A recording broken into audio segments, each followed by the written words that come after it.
Sarah stepped into the room, her dark hair cascading over her shoulders. Her eyes were lined with deep black makeup, and her lips glistened a deep crimson. Tonight, she wasn't just Sarah, she was a vampire. The costume was simple, yet breathtaking. "Wow, you look amazing," I said, smiling. I set the knife down as I finished cutting the steaks for dinner, but I accidentally nicked my finger. A small line of blood oozed from the cut. Before I could react, Sarah was suddenly right next to me, her hand softly holding my wrist. Let me see. She leaned in, her lips hovering just over the cut. I felt a little strange. Slowly, she brushed her lips against my skin, and then, gently, she licked the blood away. Sarah pulled back, her eyes narrowing. She stared at me for a moment before shaking her head. Oh, negative? She muttered under her breath. You're not my type. "What did you say?" Sarah smiled, wiping her mouth. Don't worry about it. Let's eat. Her tone was light, but something about the way she said it sent a shiver through me. I let it go, unsure if it was just part of the Halloween act. Later that evening, we headed to my friend Mark's Halloween party. The house was buzzing with energy. People in elaborate costumes, loud music, the smell of alcohol thick in the air. I couldn't help but feel a bit uneasy. Maybe it was the way Sarah had been acting, or maybe it was how she immediately gravitated toward the men in the room. She wasn't shy, but tonight, it felt different. She chatted easily with a group of guys, one after another.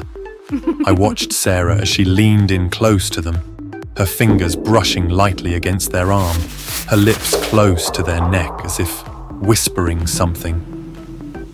Jealousy gnawed at my insides. She never acted like this around other men. I didn't want to be the possessive boyfriend and ruin the night with my insecurities. But my eyes kept drifting back to Sarah and the boys. Eventually, I slumped into a chair beside her and the man with blonde hair. She barely acknowledged me, her attention completely fixed on the blonde. His laugh grated on my nerves, and I could feel the alcohol muddling my thoughts, dulling my senses. I took another drink, then another, and before I knew it, the world around me blurred. When I woke up, the room was spinning. My head pounded, my mouth dry. I blinked groggily, trying to remember where I was. The party had died down. Most people were gone, the lights dimmed, but something was wrong. Broken glass crunched under my feet as I stood up. A bottle of wine lay shattered on the floor.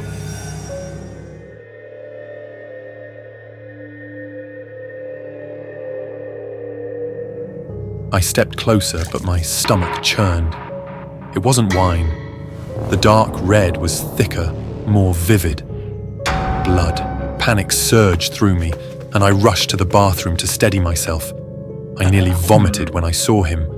The blonde guy crumpled in the corner, his neck twisted at an unnatural angle. 2 deep puncture wounds marred his throat. Blood smeared down his chest. I stumbled back, heart pounding wildly. Sarah. I had to find her. We had to get out of here. I searched the house, weaving through the aftermath of the party, but she was nowhere. My thoughts were racing. What had happened? Who did this? Finally, I spotted her. Through the sliding glass door, I saw Sarah walking arm in arm with someone toward the garden, the moonlight casting their shadows long across the lawn. I stepped outside, following them, my feet moving on instinct. I hid behind the garden wall, my heart racing in my chest. Slowly, I peeked around the corner and froze. Sarah was with a handsome man, but something was wrong. His body was limp, his head lolled to one side. Sarah held him close, her lips pressed against his neck. And then I saw it. She was drinking his blood. I gasped, the sound escaping before I could stop it. Sarah's head snapped up, her mouth dripping with blood, her eyes wild. The blonde man's body slumped to the ground, lifeless, his neck a mess of torn flesh and muscle. Sarah saw me. Then, in a blur of motion, she was upon me. I ran hard in my throat, but she was too fast. She tackled me to the ground, pinning me down with inhuman strength. I braced myself, sure that this was the end. I could feel her breath on my neck, smell the coppery scent of blood. "Please," I whimpered. "Don't." She paused, her face inches from mine, her fangs glinting in the moonlight. She looked down at my hand, still cut from earlier, dried blood on my skin. Slowly, she smiled. You don't need to be afraid. I told you before, you're not my type. She wiped the blood from her mouth and with a slight laugh, added, I mean your blood. Oh, negative. It's practically undrinkable. I blinked up at her, too stunned to respond. She stood, offering me her hand as if nothing had happened. I hesitated but took it, allowing her to pull me up. We walked back to the house, her arm looped through mine as if we were just any other couple leaving a party. But inside, my mind was spinning. I didn't know whether to feel relieved or disappointed. Sarah was a real vampire and she dated me because my blood wasn't her type.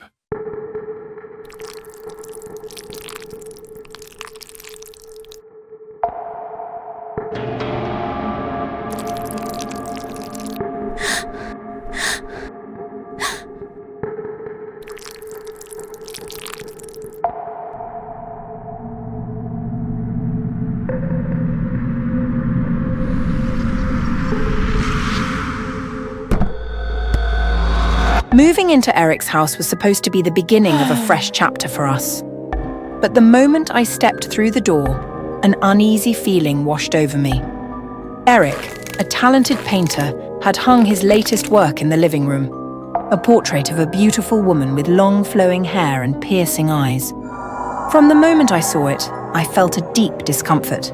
The woman's eyes seemed unnervingly alive, following me around the room as if they were trying to convey something sinister hidden within their gaze. I think it's looking at me, Eric. It's just a painting, Jamie. You're imagining things. But I wasn't imagining anything. Every time I entered the room, I felt her gaze on me, like she was trying to communicate something.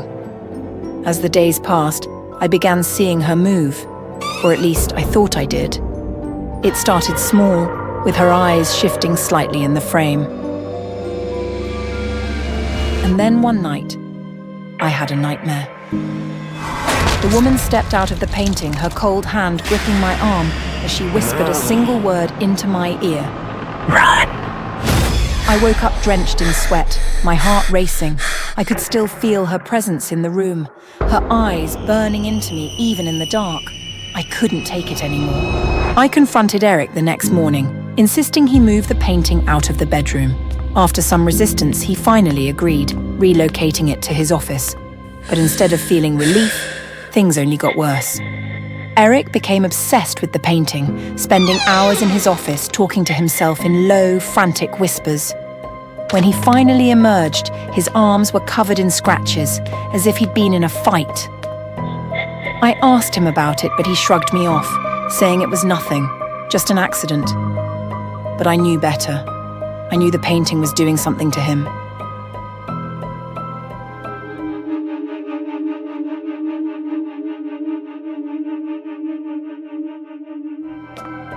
One night, after Eric had fallen asleep, I sneaked into his office, determined to find out what was going on.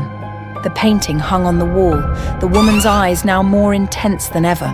They seemed to follow me as I crossed the room. My hands shook as I pulled out my phone, snapping a picture of the portrait. I quickly ran an image search, and what I found made my blood run cold. The woman in the painting was real. Her name was Anya, a young woman who had been reported missing years ago. The last person seen with her was her boyfriend, who had also vanished without a trace. There was a coincidence when I looked at Anya's picture. The earrings that Anya was wearing were identical to the pair that Eric gave me last month when we celebrated our 1-month anniversary. My heart pounded as I connected the dots. Could Eric be involved in Anya's missing? My eyes darted around the room, searching for clues. That's when I noticed a blank canvas on an easel, set up as if Eric was preparing to start a new painting. But it wasn't the canvas that caught my attention. It was the knife lying next to his brushes. A sharp, clean blade that had no place in a painter's studio. Suddenly, I felt a chill run down my spine. I turned back to the painting, and this time, Anya's expression had changed. Her mouth moved, forming the word I had heard in my nightmare. Run! I spun around, ready to leave, but Eric was standing in the doorway, his face twisted in a mix of anger and madness. What are you doing in here, Jamie? I was just... I stammered, backing away. You shouldn't have snooped around, babe. He said, stepping closer. Now you know too much. My breath caught in my throat as he revealed the truth. Eric was the one who had killed Anya, driven by some twisted obsession.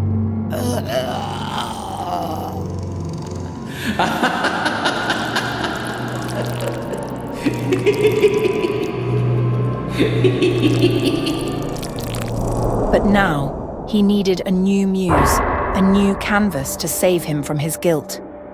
That's going to be you, Jamie. He whispered, raising the knife. I bolted, running out of the room as fast as I could. My heart pounded in my ears as I sprinted towards the door, fumbling with my phone to dial 911. But Eric was faster than I expected. He grabbed me just as I reached the front door, pulling me back with terrifying strength. Please, Eric, you don't have to do this. Stop it. I need a new muse, Jamie. Just as I thought it was all over, I heard the wail of sirens in the distance. The police stormed the house, guns drawn, quickly subdued him, wresting the knife from his hand. He was cuffed and dragged away, his eyes wild with a mix of rage and despair. They took him away.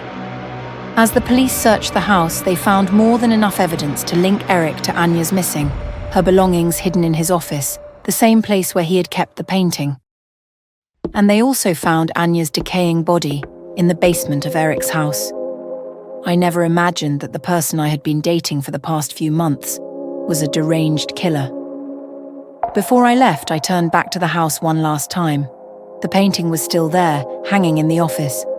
Anya's eyes met mine, but this time, they weren't filled with fear or sorrow. They were filled with gratitude.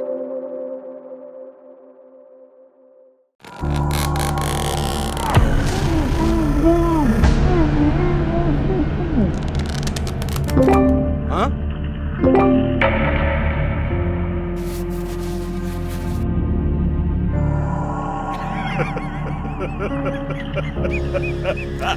I matched with Ron on Tinder a few days ago. His profile was sparse, just a few pictures and no bio. Despite that, I found myself intrigued by his appearance. After a few exchanges, he invited me over to his place. 2 red flags already, no bio and an immediate invite to his house. But he assured me he wasn't a catfish. I suggested we meet for a drink first. That way, if things went south, I could make a quick exit. When I saw him at the pub, I was blown away. Ron had the flashy, polished appearance of a silver screen star from a bygone era. Dressed in a stylish trench coat, his striking blue eyes gleamed under the dim light. As I moved in for a hug, he redirected me to a firm handshake, his thick winter gloves feeling odd given the roaring fireplace nearby. We ordered drinks, Guinness for me, tap water for him, and started talking about our lives. When I mentioned my job in IT, he yawned sarcastically. "What do you do then?" I asked, chuckling. "I'm between jobs," he said. "Between what and what?" "Between a surgeon and anything that doesn't involve bodily fluids," he replied, his tone darkening as he mentioned a traumatizing experience in medical school. He quickly changed the subject. "Anyway, let's talk about your sex life." Caught off guard, I spit out my Guinness. He cleaned up the mess with a wet wipe from his pocket and then meticulously aligned the placemats and ashtray. Ron mentioned he had some kinks, which made my heart race a little. He asked if I was ready for another drink. And I was, although I sipped it slowly, mindful of my low alcohol tolerance. Don't take this the wrong way, but are you real? What's the catch here? Am I going to wake up tomorrow missing a kidney? He chuckled. I'll be honest, there is a catch, but promise you won't make fun of me? I crossed my heart. Leaning in close, he whispered, I'm a clean freak. If you come back to my place tonight, I need you to wash yourself the second we get there. Those clothes will need cleaning too. I have a fresh pair you can borrow, and you must brush your teeth. Also, do you have an earwax remover? If not, you can borrow one from my kit. I asked if he was serious. Deadly. I can't stand filth. I need you spotless. Sounds good? Feeling like I'd hit the lottery, I agreed. In his car, Ron handed me a breath mint, probably because of the lingering scent of my aunt's cottage pie on my breath. He drove us to a modern house on the edge of a forest, its sterile white exterior contrasting sharply with the surrounding pine trees. The moment we stepped inside, the smell of disinfectant stung my nose. The place was immaculate, like something out of an IKEA catalogue. Everything was covered in plastic, and 2 stuffed kittens stood guard on the landing. Adorable, aren't they? Ron said when he caught me staring. His universe was shrink-wrapped in cleanliness. I kicked off my shoes and followed him to the bathroom. He watched as I stripped, his neutral expression stinging.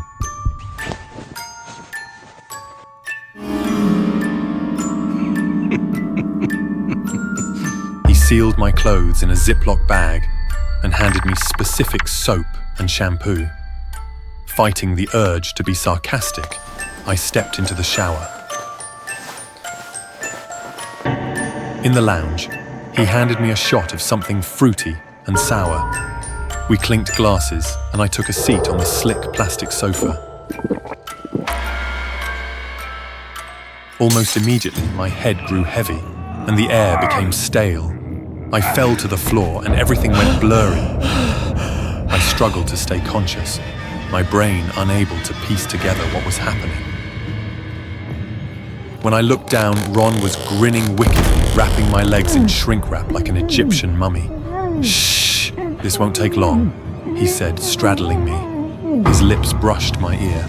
I'm going to take care of you. You look so handsome, all lovely and spotless. I'm just making sure you stay that way.